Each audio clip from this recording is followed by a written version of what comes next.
forms of business organizations are sole proprietorship, partnership, joint Indo-family business, joint stock company and cooperative societies. Okay, so already we are discussing about all the forms of business organizations. Okay, so what are the forms are there? Sole proprietorship.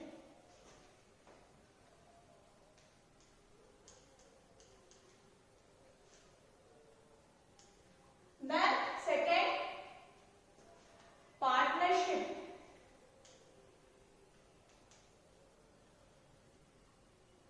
Then third, joint Indo-family business.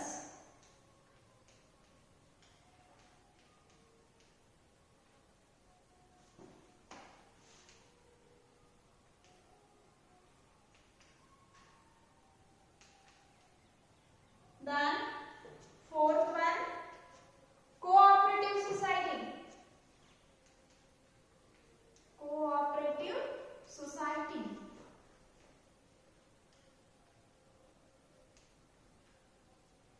Fifth one, joint stock company.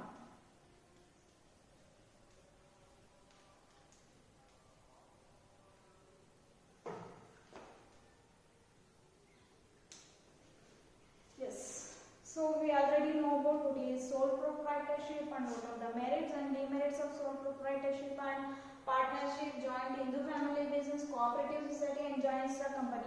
For these are all the forms of business organization. We know what are the merits, demerits and features of the forms of organizations. So in the sole proprietorship, so single person, only a single person run the business. The name itself sole proprietorship. So ಇಲ್ಲಿ ಒಬ್ಬನೇ ವ್ಯಕ್ತಿ ಇರ್ತಾನೆ, ಒಬ್ಬನೇ ವ್ಯಕ್ತಿ ಒಂದು ವ್ಯವಹಾರವನ್ನ ನಡೆಸ್ತಾ ಇದ್ದಾನೆ ಅಂತ ಅಂದ್ರೆ ಆ ಒಂದು ಬಿಸ್ನೆಸ್ಗೆ ಆ ಒಂದು ವ್ಯವಹಾರಕ್ಕೆ ನಾವೇನಂತ ಕರಿತೀವಿ? ಏಕ ವ್ಯಕ್ತಿ ಸ್ವಾಮ್ಯತೆ ಹೊಂದಿರತಕ್ಕಂತ ವ್ಯವಹಾರ ಅಂತ ಹೇಳ್ಬಿಟ್ಟು ಕರಿತಾ ಹೋಗ್ತೀವಿ. ಓಕೆ, ಸೊ ಇಲ್ಲಿ ಸೋಲ್ ಪ್ರೊಪ್ರೈಟರ್ಶಿಪ್ ಅಲ್ಲಿ ಏನಾಗ್ತಾ ಹೋಗುತ್ತೆ ಅಂದ್ರೆ ಒಬ್ಬನೇ ವ್ಯಕ್ತಿ ಇರ್ತಾನೆ, ಹೊಣೆಗಾರಿಕೆ ಒಬ್ಬನ ಮೇಲೆ ಬೀಳ್ತಾ ಹೋಗುತ್ತೆ, ಮತ್ತೆ ಲಾಭ ಆಗ್ಲಿ ನಷ್ಟ ಆಗ್ಲಿ ಒಬ್ಬನೇ ವ್ಯಕ್ತಿ ಅನುಭವಿಸ್ತಾ ಹೋಗ್ತಾನೆ. ಸೊ ಏನೇ ಮೆರಿಟ್ ಆಗ್ಲಿ ಡಿಮೆರಿಟ್ ಆಗ್ಲಿ ಇಲ್ಲಿ ಒಬ್ಬನೇ ವ್ಯಕ್ತಿಗೆ ಬರ್ತಾ ಹೋಗುತ್ತೆ. ಓಕೆ, ಸೊ ಇನ್ನ ಪಾರ್ಟ್ನರ್ಶಿಪ್ ನೋಡೋದಾದ್ರೆ ಇಲ್ಲಿ ಇಬ್ರು ಅಥವಾ ಇಬ್ಬರಿಗಿಂತ ಹೆಚ್ಚು ವ್ಯಕ್ತಿಗಳು ಸೇರ್ಕೊಂಡು ಒಂದು ವ್ಯವಹಾರವನ್ನ ನಡೆಸ್ತಾ ಇದ್ರೆ ಅದನ್ನ ನಾವೇನಂತ ಕರಿತೀವಿ ಅಂದ್ರೆ ಪಾಲುದಾರಿಕೆ ಅಥವಾ ಪಾರ್ಟ್ನರ್ಶಿಪ್ ಅಂತ ಹೇಳಿ ಕರಿತಾ ಹೋಗ್ತೀವಿ. ಸೊ ಇಲ್ಲಿ ಯಾರೆಲ್ಲ ಪಾರ್ಟ್ನರ್ಸ್ ಇರ್ತಾರೆ ಆ ಪಾರ್ಟ್ನರ್ಸ್ಗೆ ಯಾವುದೇ ಮೆರಿಟ್ ಆಗಲಿ ಡಿಮೆರಿಟ್ ಆಗಲಿ ಆ ಪಾರ್ಟ್ನರ್ಸ್ಗೆ ಆಗ್ತಾ ಹೋಗುತ್ತೆ.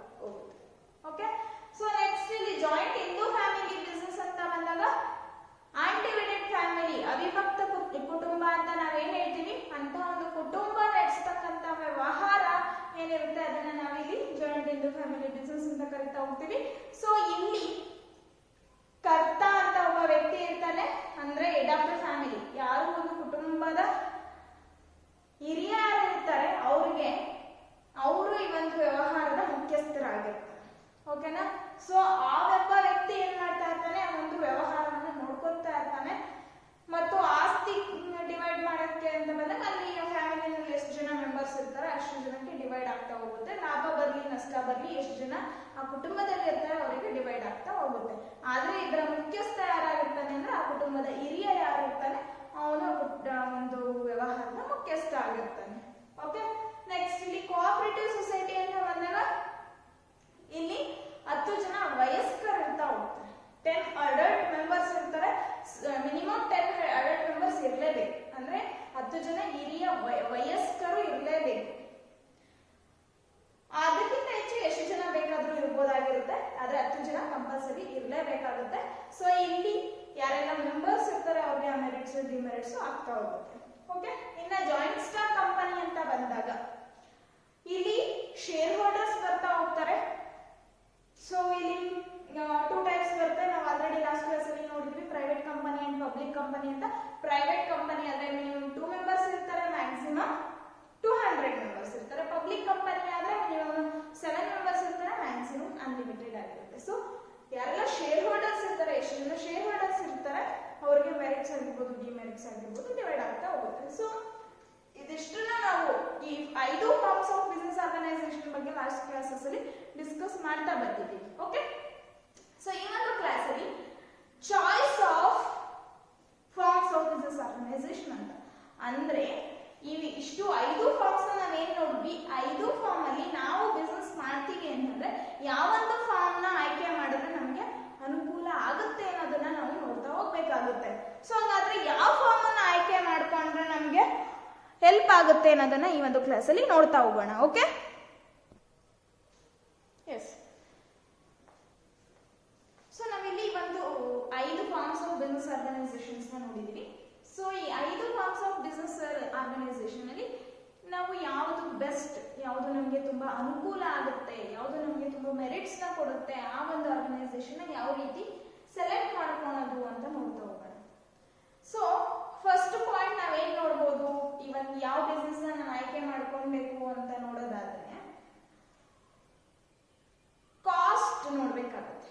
ಸೊ ಒಂದು ಫಾರ್ಮ್ಸ್ ಆಫ್ ಬಿಸ್ನೆಸ್ ಆರ್ಗನೈಸೇಷನ್ ನ ಸ್ಟಾರ್ಟ್ ಮಾಡೋದಕ್ಕೆ ಕಾಸ್ಟ್, ವೆಚ್ಚ ಅಂತ ಏನ್ ಹೇಳ್ತೀವಿ, ಸೊ ಕಾಸ್ಟ್ ಯಾವುದು ಕಡಿಮೆ ಆಗುತ್ತೆ ಅದನ್ನ ಸ್ಟಾರ್ಟಿಂಗ್ ಅಲ್ಲಿ ತಗೊಂಡ್ರೆ ಬೆಸ್ಟ್ ಆಗುತ್ತೆ. ಯಾಕೆಂದ್ರೆ ನಮ್ಮ ಹತ್ರ ಬಂಡವಾಳ ಕಡಿಮೆ ಇರ್ಬೋದು ಅಥವಾ ನಮಗೆ ಹೊರಗಡೆಯಿಂದ ಲೋನ್ ಫೆಸಿಲಿಟೀಸ್ ಸಿಗದೇ ಇರ್ಬೋದು. ಅಂತ ಟೈಮಲ್ಲಿ ಕಡಿಮೆ ವೆಚ್ಚದಿಂದ ಪ್ರಾರಂಭವಾಗುವಂತಹ ಒಂದು ಬಿಸ್ನೆಸ್ ನ ತಗೊಂಡ್ರೆ ನಮಗೆ ಉತ್ತಮ ಅಂತ ಹೇಳ್ಬೋದಾಗುತ್ತೆ.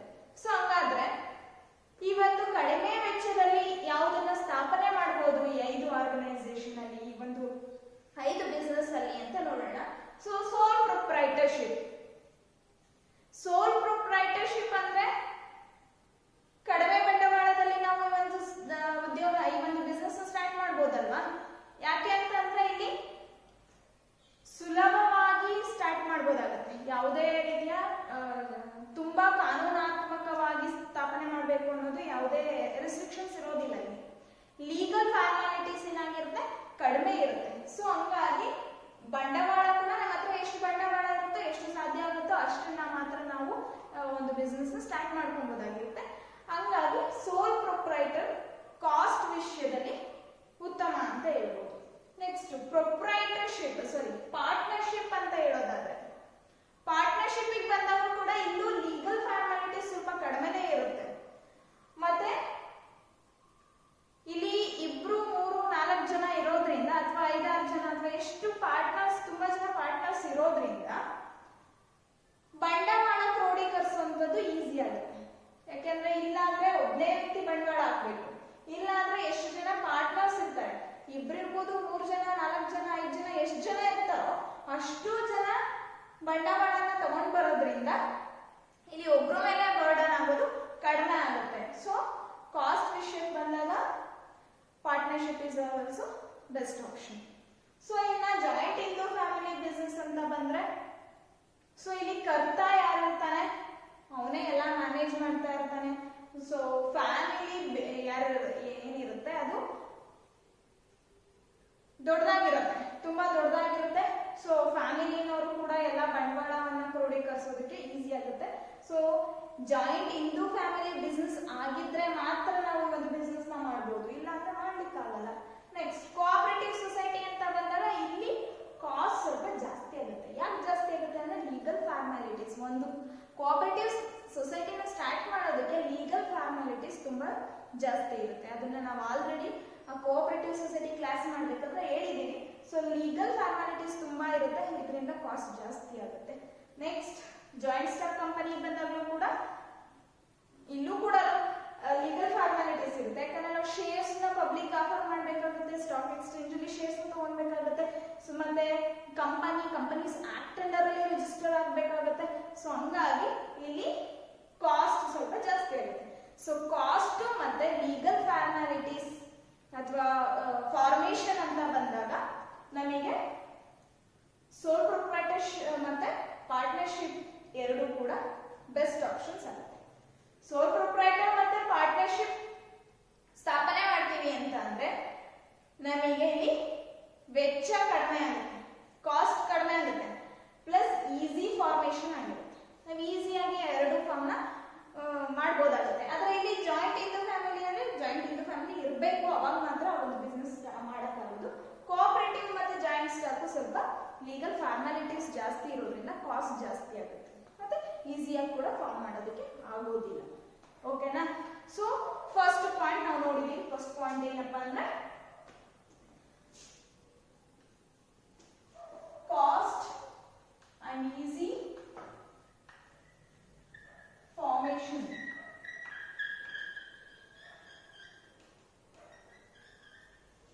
So cost ಮತ್ತೆ easy formation ಅಂತ ನೋಡಿದಾಗ ನಮಗೆ as comparatively other three sole proprietorship and partnership is the best option. Okay, next second point ನೋಡ್ತಾ ಹೋಗೋಣ. liability ಅಂದ್ರೆ ಹೊಣೆಗಾರಿಕೆ. ಸೊ ಲಯಾಬಿಲಿಟಿ ಅಂತ ವಿಷಯಕ್ಕೆ ಬಂದಾಗ ಈಗ ನಮಗೆ ಗೊತ್ತು ಸೋಲ್ ಪ್ರೊಪ್ರೈಟರ್ಶಿಪ್ ಅಲ್ಲಿ ಒಬ್ಬನೇ ವ್ಯಕ್ತಿ ಇರ್ತಾನೆ, ಒಬ್ಬನ ಮೇಲೆ ಹೊಣೆಗಾರಿಕೆ ಬೀಳ್ತಾ ಹೋಗುತ್ತೆ. ಓಕೆನಾ? ಸೊ ಬಿಸ್ನೆಸ್ ಅಲ್ಲಿ ಏನಾದ್ರು ಲಾಸ್ ಆಯ್ತು ಅಂತಂದ್ರೆ ಅವನ ಪರ್ಸನಲ್ ಆಸ್ತಿ, ಅವನ ಸ್ವಂತ ಆಸ್ತಿಗಳೇನಿರುತ್ತೆ ಅದನ್ನೆಲ್ಲ ಅವನು ಕೊಟ್ಟು ಸಾಲಗಳನ್ನ ತೀರಿಸಬೇಕಾಗುತ್ತೆ. ಪಾರ್ಟ್ನರ್ಶಿಪ್ ಫಾರ್ಮ್ ಅಲ್ಲೂ ಸೇಮ್ ಆಗುತ್ತೆ. ಯಾರು ಪಾರ್ಟ್ನರ್ಸ್ ಇರ್ತಾರೆ ಅವರ ಸ್ವಂತ ಆಸ್ತಿಗಳು ಹೋಗುವಂತ ಚಾನ್ಸಸ್ ಕೂಡ ಇರುತ್ತೆ. ಇನ್ನ ಜಾಯಿಂಟ್ ಇಂದು ಫ್ಯಾಮಿಲಿ ಬಿಸ್ನೆಸ್ ಅಲ್ಲಿ ಏನಾದ್ರೂ ಲಾಸ್ ಆಯ್ತು ಅಥವಾ ಸಾಲಗಳ ಮರುಪಾವತಿ ಅಂತ ಬಂತು ಅಂದಾಗ ಆ ಫ್ಯಾಮಿಲಿನಲ್ಲಿ ಯಾರ್ಯಾರು ಇರ್ತಾರೆ, ಕರ್ತ ಆಗಿರ್ಬೋದು, ಆ ಒಂದು ಬಿಸ್ನೆಸ್ ಅಲ್ಲಿ ಯಾರ್ಯಾರು ಇರ್ತಾರೆ ಅವರ ಒಂದು ಸ್ವಂತ ಆಸ್ತಿಗಳು ಕೂಡ ಸಾಲಗಳಿಗೆ ಕೊಡಬೇಕಾಗುತ್ತೆ. ಇನ್ನು ಕೋಆಪರೇಟಿವ್ ಸೊಸೈಟಿ ಮತ್ತೆ ಜಾಯಿಂಟ್ ಸ್ಟಾಕ್ ಕಂಪನಿ ಎರಡೂ ವಿಷಯಕ್ಕೆ ಬಂದಾಗ ಇಲ್ಲಿ ಏನಾಗಿರುತ್ತೆ, ಸೊ ಇಲ್ಲಿ ಯಾರು ಮೆಂಬರ್ಸ್ ಇರ್ತಾರೆ ಅವರ ಸ್ವಂತ ಆಸ್ತಿಗಳಿಗೆ ಯಾವುದೇ ರೀತಿ ತೊಂದರೆ ಆಗೋದಿಲ್ಲ. ಯಾಕೆಂದ್ರೆ ಈ ಒಂದು ಬಿಸ್ನೆಸ್ ಕೋಆಪರೇಟಿವ್ ಸೊಸೈಟಿ ಆಗಿರ್ಬೋದು, ಜಾಯಿಂಟ್ ಸ್ಟಾಕ್ ಕಂಪನಿ ಆಗಿರ್ಬೋದು, ಈ ಒಂದು ಫಾರ್ಮ್ ಆಫ್ ಬಿಸ್ನೆಸ್ ಆಸ್ತಿಗಳೇನಿರುತ್ತೆ ಅದು ಮಾತ್ರ ಸಾಲಗಳ ಮರುಪಾವತಿ ವಿಷಯಕ್ಕೆ ಕೊಡ್ತಾ ಹೋಗ್ತಾರೆ. ಆದ್ರೆ ಇಲ್ಲಿ ಇರ್ತಕ್ಕಂತಹ ಮೆಂಬರ್ಸ್ ಸ್ವಂತ ಆಸ್ತಿಗೆ ಯಾವುದೇ ರೀತಿ ತೊಂದರೆ ಆಗೋದಿಲ್ಲ. ಹಂಗಾಗಿ ಲಯಾಬಿಲಿಟಿ ಅಂತ ವಿಷಯ ಬಂದಾಗ ಕೋಆಪರೇಟಿವ್ ಸೊಸೈಟಿ ಮತ್ತೆ joint stock company is the best option. So ನಾವು ಆಲ್ರೆಡಿ ಈ ಒಂದು ಫಾರ್ಮ್ಸ್ ಆಫ್ ಬಿಸ್ನೆಸ್ ಆರ್ಗನೈಸೇಷನ್ ಮಾತಾಡಬೇಕಾದ್ರೆ ಹೇಳಿದ್ವಿ, sole proprietorship and partnership and joint Hindu family business ಅಲ್ಲಿ liability is unlimited and cooperative society ಮತ್ತೆ ಜಾಯಿಂಟ್ ಸ್ಟಾಕ್ ಕಂಪನಿ ಬಂದಾಗ ಹೇಳಿದ್ವಿ ಲಯಬಿಲಿಟಿ ಇಸ್ ಲಿಮಿಟೆಡ್. ಓಕೆನಾ? ಸೊ ಹಂಗಾಗಿ ಯಾವುದು ಲಿಮಿಟೆಡ್ ಲಯಬಿಲಿಟಿ ಇರುತ್ತೆ that is the best option ಅಂತ ನಾವು ಹೇಳ್ಬೋದು. ಸೊ ಹಂಗಾಗಿ ಲಯಬಿಲಿಟಿ ಅನ್ನೋ ವಿಷಯನ ನಾವು ನೋಡ್ತೀವಿ, ನಾವು ಹೊಣೆಗಾರಿಕೆ ವಿಷಯದಲ್ಲಿ ನೋಡ್ತಾ ಹೋಗ್ತೀವಿ ಅನ್ನೋದಾದ್ರೆ ಕೋಆಪರೇಟಿವ್ ಸೊಸೈಟಿ ಮತ್ತೆ joint stock company best options ಆಗಿರುತ್ತೆ. ಓಕೆನಾ? So as compare to other ನಿಯಮಿತವಾದ ಹೊಣೆಗಾರಿಕೆ ಹೊಂದಿರೋದ್ರಿಂದ ನಮ್ಮ ಸ್ವಂತ ಇಲ್ಲಿ ಬಿಸ್ನೆಸ್ ಲಾಸ್ ಆದ್ರೂ ಕೂಡ ನಮ್ಮ ಸ್ವಂತ ಆಸ್ತಿ ಇರುತ್ತೆ.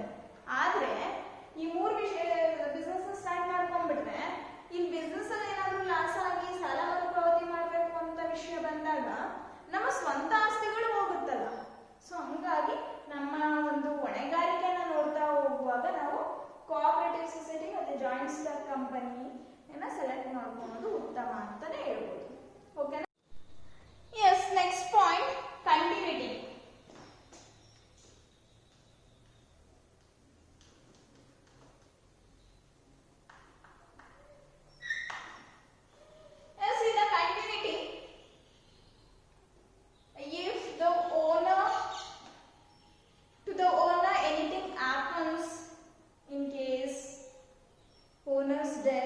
Insanity or anything happens to the owner on that time, in the sole proprietorship it goes to hand, and in the partnership also it goes to hand. But joint in the family, cooperative society and joint stock company, if the owner death or insanity anything happen to him, the business are continuous. Okay, so ಇಲ್ಲಿ continuity ಅಂತ ನೋಡೋದಾದ್ರೆ ನಿರಂತರತೆ ಅಂತ ನಾವು ಹೇಳ್ತಾ ಹೋಗ್ತೀವಿ. So ಈ ಒಂದು ನಿರಂತರತೆಯಲ್ಲಿ ಏನಾಗುತ್ತೆ ಅಂದ್ರೆ ಸೋಲ್ ಪ್ರೊಪ್ರೈಟರ್ಶಿಪ್ ಅಲ್ಲಿ ಒಬ್ಬನೇ ವ್ಯಕ್ತಿ ಇರ್ತಾನೆ, ಆ ವ್ಯಕ್ತಿಗೆ ಏನಾದ್ರು ಮರಣ ಹೊಂದಿದ ಅಥವಾ ದಿವಾಳಿ ಆದ ಅಥವಾ ಬುದ್ಧಿಭ್ರಮಣೆ ಆಯ್ತು ಅಂತಂದ್ರೆ ಆ ಒಂದು ಕೇಸಲ್ಲಿ ಏನಾಗುತ್ತೆ ಅಂದ್ರೆ ಆ ಒಂದು ಬಿಸ್ನೆಸ್ ಮುಚ್ಚೋಗುತ್ತೆ, ಕ್ಲೋಸ್ ಆಗ್ತಾ ಹೋಗುತ್ತೆ. ಈ ಪಾರ್ಟ್ನರ್ಶಿಪ್ ಫಾರ್ಮ್ ಅಲ್ಲೂ ಅದೇ ರೀತಿ ಆಗ್ತಾ ಹೋಗುತ್ತೆ. ಸೊ ಮರಣ ಯಾರಾದ್ರೂ ಒಬ್ಬ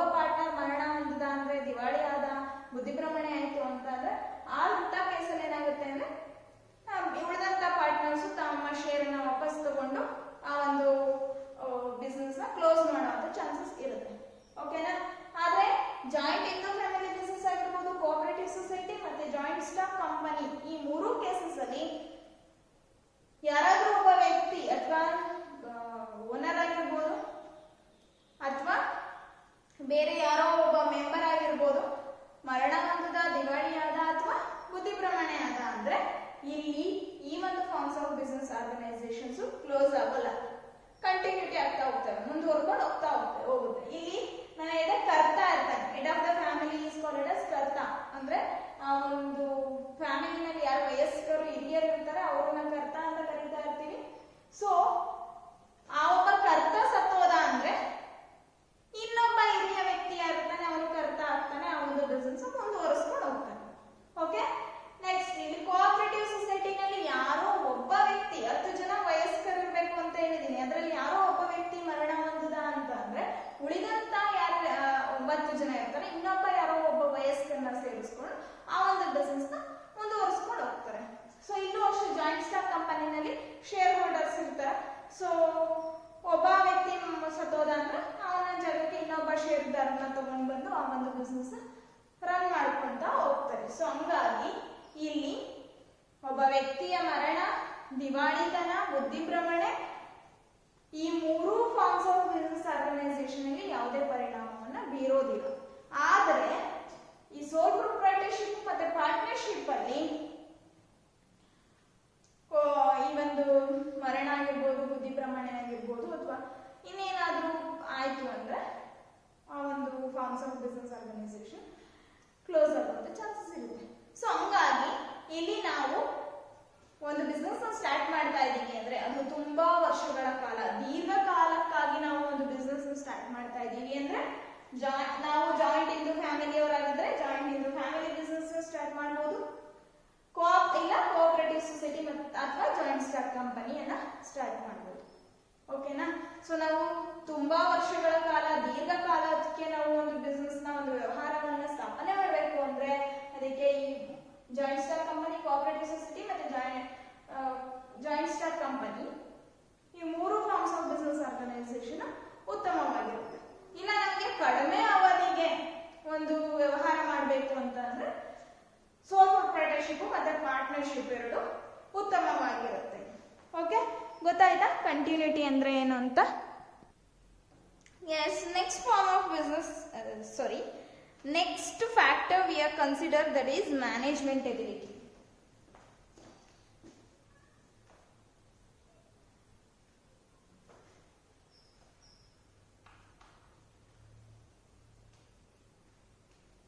Management ability. So when the management ability anta ಏನು ಕರಿತೀವಿ, ನಿರ್ವಹಣಾ ಸಾಮರ್ಥ್ಯ ಅಂತ ಹೇಳ್ತಾ ಹೋಗ್ತೀವಿ. ಸೊ ಈ ಒಂದು ನಿರ್ವಹಣಾ ಸಾಮರ್ಥ್ಯ, ಸೋಲ್ ಪ್ರೊಪ್ರೈಟರ್ಶಿಪ್ ನೋಡಿದಾಗ ಇಲ್ಲಿ ಒಬ್ಬನೇ ವ್ಯಕ್ತಿ ಇರ್ತಾನೆ. ಒಬ್ಬನೇ ವ್ಯಕ್ತಿಗೆ ಎಲ್ಲಾ ರೀತಿಯ ಸಾಮರ್ಥ್ಯ ಇರೋದಿಲ್ಲ, ಯಾಕೆಂದ್ರೆ ಎಲ್ಲಾ ಸೆಕ್ಟರ್ದು ನಾಲೆಜ್ ಇರುತ್ತೆ ಅಂತ ಹೇಳಲಿಕ್ಕೆ ಆಗೋದಿಲ್ಲ. ಸೊ ಎಲ್ಲಾ ವಿಷಯಗಳನ್ನ ಅವನೊಬ್ಬನೇ ತಿಳ್ಕೊಂಡಿರ್ತಾನೆ, ಎಲ್ಲಾ ವಿಷಯಗಳನ್ನ ಅವನೇ ನಿರ್ವಹಣೆ ಮಾಡ್ತಾನೆ ಅನ್ನೋದು ಕೂಡ ಹೇಳಕ್ ಆಗೋದಿಲ್ಲ, ಯಾಕೆಂದ್ರೆ ಅವನಿಗೆ ಕೆಲವೊಂದು ಏರಿಯಾದಲ್ಲಿ ನಾಲೆಜ್ ಇಲ್ಲದೆ ಇರ್ಬೋದು. ಸೊ ಹಂಗಾಗಿ ಇಲ್ಲಿ ಒಬ್ಬನೇ ವ್ಯಕ್ತಿಗೆ ಎಲ್ಲಾ ಒಂದು ಮ್ಯಾನೇಜ್ಮೆಂಟ್ ನ ನೋಡ್ಕೊಳ್ಳೋದಕ್ಕೆ ಸಾಧ್ಯ ಆಗದೆ ಇರ್ಬೋದು. ಇನ್ನ ಪಾರ್ಟ್ನರ್ಶಿಪ್, ಈ ಒಂದು 4 ಏನಿದೆ, partnership, joint Hindu family, cooperative society ಮತ್ತೆ ಜಾಯಿಂಟ್ ಸ್ಟಾಕ್ ಕಂಪನಿ, ಇಲ್ಲಿ ತುಂಬಾ ಜನ ವ್ಯಕ್ತಿಗಳು ಇರ್ತಾರೆ. ಒಬ್ಬೊಬ್ರು ಒಂದೊಂದು ಕ್ಷೇತ್ರದಲ್ಲಿ ನಾಲೆಜ್ ಅನ್ನ ಹೊಂದಿರ್ತಾರೆ, ಒಬ್ಬೊಬ್ರು ಒಂದೊಂದು ಕ್ಷೇತ್ರದಲ್ಲಿ ಮುಂದುವರೆದಿರ್ತಾರೆ. ಹಂಗಾಗಿ ಈ 4 ಫಾರ್ಮ್ಸ್ ಆಫ್ ಬಿಸ್ನೆಸ್ ಆರ್ಗನೈಸೇಷನ್ ಅಲ್ಲಿ ಮ್ಯಾನೇಜಿಂಗ್ ಎಬಿಲಿಟಿ ಜಾಸ್ತಿ ಇರುತ್ತೆ. ಆದ್ರೆ ಸೋಲ್ ಪ್ರೊಪ್ರೈಟರ್ಶಿಪ್ ಅಲ್ಲಿ ಮ್ಯಾನೇಜಿಂಗ್ ಎಬಿಲಿಟಿ ಸ್ವಲ್ಪ ಕಡಿಮೆನೇ ಇರುತ್ತೆ. ನಿರ್ವಹಣಾ ಸಾಮರ್ಥ್ಯ ಅನ್ನೋದು ಏನಿರುತ್ತೆ ಅದು ಏಕ ವ್ಯಕ್ತಿ ಸ್ವಾಮ್ಯತೆ ಅನ್ನೋ ಒಂದು ವ್ಯವಹಾರದಲ್ಲಿ ಕಡಿಮೆ ಇರುತ್ತೆ. ಆದ್ರೆ ಇನ್ನ ಪಾಲುದಾರಿಕೆ ಆಗಿರ್ಬೋದು, ಜಾಯಿಂಟ್ ಹಿಂದೂ ಫ್ಯಾಮಿಲಿ ಆಗಿರ್ಬೋದು, ಕೋಆಪರೇಟಿವ್ ಸೊಸೈಟಿ ಆಗಿರ್ಬೋದು, ಜಾಯಿಂಟ್ ಸ್ಟಾಕ್ ಕಂಪನಿನಲ್ಲಿ ತುಂಬಾ ಜನ ಇರೋದ್ರಿಂದ ಇಲ್ಲಿ ಒಬ್ಬೊಬ್ರಿಗೂ ಒಂದೊಂದು ಕ್ಷೇತ್ರದಲ್ಲಿ ನಾಲೆಜ್ ಇರೋದ್ರಿಂದ managing ability is easy. Suppose ಇಲ್ಲಿರ್ತಕ್ಕಂಥ ಮೆಂಬರ್ಸಿಗೆ ನಾಲೆಜ್ ಇಲ್ಲದೆ ಇದ್ರೂ ಕೂಡ ಅವರು ಮ್ಯಾನೇಜಿಂಗ್ ಎಬಿಲಿಟಿ ಯಾರಿಗೆ ಇರುತ್ತೆ ಅಂತವ್ರಿಗೆ ಅವರು ಜಾಬ್ ಫೆಸಿಲಿಟೀಸ್ ನ ಕೊಟ್ಟು, ವೃತ್ತಿಪರರು ಯಾರಿರ್ತಾರೆ, ಪ್ರೊಫೆಷನಲಿಸ್ಟ್ ಮತ್ತೆ ಯಾರು ಜಾಬರ್ಸ್ ಇರ್ತಾರೆ ಅಂತವರಿಂದ, ವೃತ್ತಿಪರರು ಇರ್ತಾರಲ್ಲ ಅಂತವರಿಗೆ ಕೆಲಸ ಕೊಟ್ಟು ಅಂತವರಿಂದ ಒಂದು ಮ್ಯಾನೇಜ್ಮೆಂಟ್ ನ ರನ್ ಮಾಡಿಸಬಹುದಾಗಿರುತ್ತೆ. ಸೊ ಇಲ್ಲಿ ಮ್ಯಾನೇಜಿಂಗ್ ಎಬಿಲಿಟಿ ಅಂತ ನೋಡೋದಾದ್ರೆ ನಾವು ಮ್ಯಾನೇಜಿಂಗ್ ಮಾಡ್ತೀವಿ, ನಮ್ಮ ಒಂದು ಕಂಪನಿನ, ನಮ್ಮ ಒಂದು ವ್ಯವಹಾರವನ್ನ ನಾವು ಒಬ್ಬರೇ ಮ್ಯಾನೇಜ್ ಮಾಡ್ತೀವಿ ಅನ್ನೋದಾದ್ರೆ ನಮಗೆ ಬೆಸ್ಟ್ ಸೋಲ್ ಪ್ರೊಪ್ರೈಟರ್ಶಿಪ್. ಇಲ್ಲ ನಮ್ಮೊಬ್ರ ಕೈಲೇ ಮಾಡೋದಕ್ಕಾಗೋದಿಲ್ಲ, ನನ್ನ ಜೊತೆಗೆ ಇನ್ನೊಂದು ಇಬ್ರು ಮೂವರು ಬೇಕು ಅಂದ್ರೆ ಪಾರ್ಟ್ನರ್ಶಿಪ್. ಸೊ ನಾವು ಪ್ರೊಫೆಷನಲ್ಸ್ನ, ಮ್ಯಾನೇಜರ್ಸ್ನ ಅಪಾಯಿಂಟ್ ಮಾಡಿ ನಮ್ಮ ಒಂದು ಬಿಸ್ನೆಸ್ನ ರನ್ ಮಾಡ್ಕೊತೀವಿ ಅಂತಂದ್ರೆ other forms of business organisation is best. ಓಕೆನಾ? ಸೊ ಮ್ಯಾನೇಜಿಂಗ್ ಎಬಿಲಿಟಿ ಅಂತ ತಗೊಂಡಾಗ ನಾವು ನೋಡ್ಬೇಕಾಗುತ್ತೆ ನಾವು ಒಬ್ಬರೇ ಮಾಡಕ್ ಸಾಧ್ಯ ಆಗುತ್ತಾ ಅಥವಾ ಬೇರೆಯವರಿಂದನೂ ಮಾಡಿಸ್ತೀವ ಅಂತ ಹೇಳ್ಬಿಟ್ಟು. Okay, yes. Next factor we are considered to choice the forms of business organization, that is capital consideration. Capital consideration.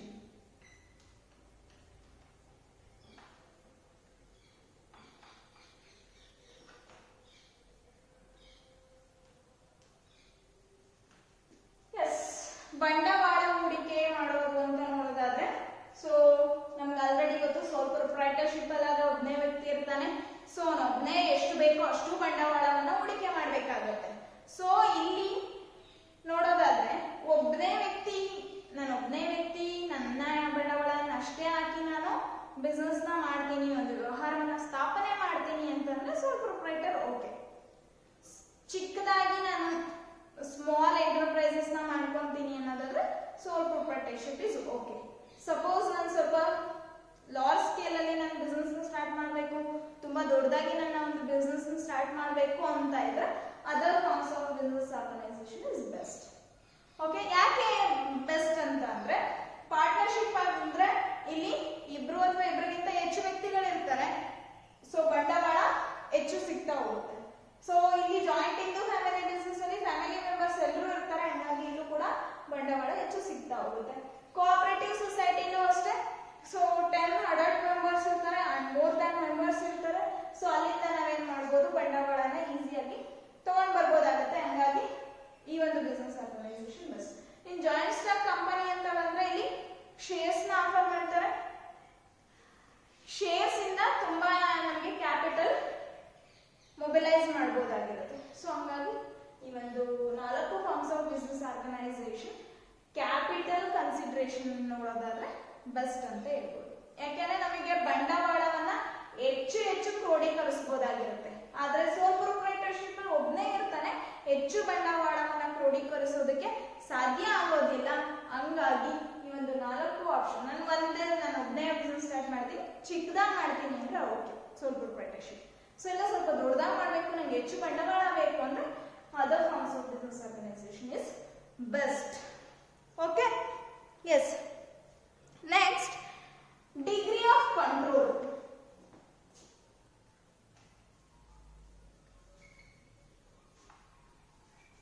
Degree of control. So control ಅಂತ ಒಂದು ವಿಷಯ ನೋಡೋದಾದ್ರೆ, ನಿಯಂತ್ರಣ ಮಾಡೋದಾದ್ರೆ ನಾವು ನೋಡಿದ ಹಾಗೆ ಇಲ್ಲಿ ಸೋಲ್ ಪ್ರೊಪ್ರೈಟರ್ ಇರ್ತಾನೆ, ನಾನು ಒಬ್ಬನೇ ನಿಯಂತ್ರಣ ಮಾಡಬೇಕು. ಅದು ಮ್ಯಾನುಫ್ಯಾಕ್ಚರಿಂಗ್ ಆಗಿರ್ಬೋದು, ಬೈಯಿಂಗ್ ಅಂಡ್ ಸೆಲ್ಲಿಂಗ್ ಆಗಿರ್ಬೋದು, ಎನಿಥಿಂಗ್ ನಾನು ಒಬ್ಬನೇ ಮಾಡ್ತೀನಿ. ಒಂದು ಬಿಸ್ನೆಸ್ ನಾನು ಒಬ್ಬನೇ ನೋಡ್ಕೊಂತೀನಿ, ನಾನು ಒಬ್ಬನೇ ಸಾಕು ಅನ್ನೋದಾದ್ರೆ ನಾನು ಒಬ್ಬನೇ ಅಂದ್ರೆ ಸೋಲ್ ಪ್ರೊಪ್ರೈಟರ್ಶಿಪ್. ಸೊ ಸೋಲ್ ಪ್ರೊಪ್ರೈಟರ್ಶಿಪ್ ಅಂತ ನಾನು ಸ್ಟಾರ್ಟ್ ಮಾಡ್ತಾ ಇದ್ದೀನಿ ಅಂತಂದ್ರೆ ಅಫ್ಕೋರ್ಸ್ ನಾನು ಒಬ್ಬನೇ ಒಂದು ಬಿಸ್ನೆಸ್ ನ ಕಂಟ್ರೋಲ್ ಮಾಡಬೇಕಾಗುತ್ತೆ. ಇನ್ನ ಇದು partnership, joint Hindu family business, then cooperative society, joint stock company ಅಂತ ಬಂದಾಗ ಸೊ ಇಲ್ಲಿ ತುಂಬಾ ಜನ ಮೆಂಬರ್ಸ್ ಇರ್ತಾರೆ. ಸೊ ಅಲ್ಲಿ ನಿರ್ಧಾರಗಳನ್ನ ತೆಗೆದುಕೊಳ್ಳೋದಾಗಿರ್ಬೋದು ಅಥವಾ ಯಾವುದಾದ್ರೂ ನಿಯಂತ್ರಣ ಮಾಡೋದಾಗಿರ್ಬೋದು, ಒಬ್ಬನೇ ವ್ಯಕ್ತಿ ಮೇಲೆ ಬೀಳೋಲ್ಲ. ಎಷ್ಟು ಜನ ಮೆಂಬರ್ಸ್ ಇರ್ತಾರೋ ಅಷ್ಟು ಜನ ನಿರ್ಧಾರಗಳನ್ನ ಮತ್ತು ನಿಯಂತ್ರಣನ ಮಾಡ್ತಾ ಹೋಗ್ತಾರೆ. ಓಕೆನಾ?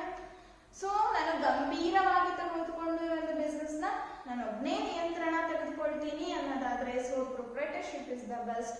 ಸೊ ಇದು ಗಂಭೀರವಾಗಿ ತೆಗೆದುಕೊಳ್ಳದೆ ಯಾರೋ ಪ್ರೊಫೆಷನಲಿಸ್ಟ್ ಇರ್ತಾರೆ, ಮ್ಯಾನೇಜರ್ಸ್ ಇರ್ತಾರೆ, ಅವರಿಗೆ ನಿರ್ಧಾರಗಳನ್ನ ಮತ್ತೆ ನಿಯಂತ್ರಣನ ಮಾಡೋದಕ್ಕೆ ಕೊಡ್ತೀನಿ.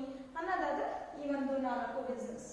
ಸೊ ಈ 4 ಬಿಸ್ನೆಸ್ ಅಲ್ಲಿ ಆಗೋದೇ ಹಾಗೆ ಪಾರ್ಟ್ನರ್ಶಿಪ್ ಆಗಿರ್ಬೋದು, joint in the family, cooperative society, joint stock ಕಂಪನಿನಲ್ಲಿ ಪ್ರೊಫೆಷನಲಿಸ್ಟ್ ಇರ್ತಾರೆ, ಮ್ಯಾನೇಜರ್ಸ್ ಇರ್ತಾರೆ. ಸೊ ಅವ್ರು ಏನ್ ಮಾಡ್ತಾರೆ, ಈ ಒಂದು ಕಂಟ್ರೋಲಿಂಗ್ ಕೆಪಾಸಿಟಿನ ಇಟ್ಕೊಂಡಿರ್ತಾರೆ.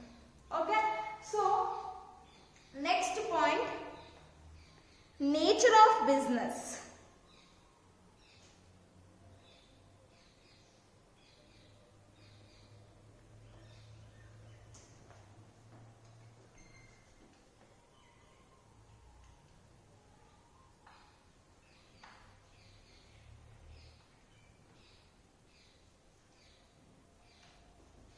ನೇಚರ್ ಆಫ್ ಬಿಸ್ನೆಸ್ ಅಂತ ನೋಡಿದ್ರೆ ನಾವು ಸ್ಮಾಲ್ ಸ್ಕೇಲ್ ಅಲ್ಲಿ ಒಂದು ಬಿಸ್ನೆಸ್ ನ ಒಂದು ವ್ಯವಹಾರವನ್ನು ಸ್ಥಾಪನೆ ಮಾಡ್ತೀವಿ ಮತ್ತು ಗ್ರಾಹಕರೊಡನೆ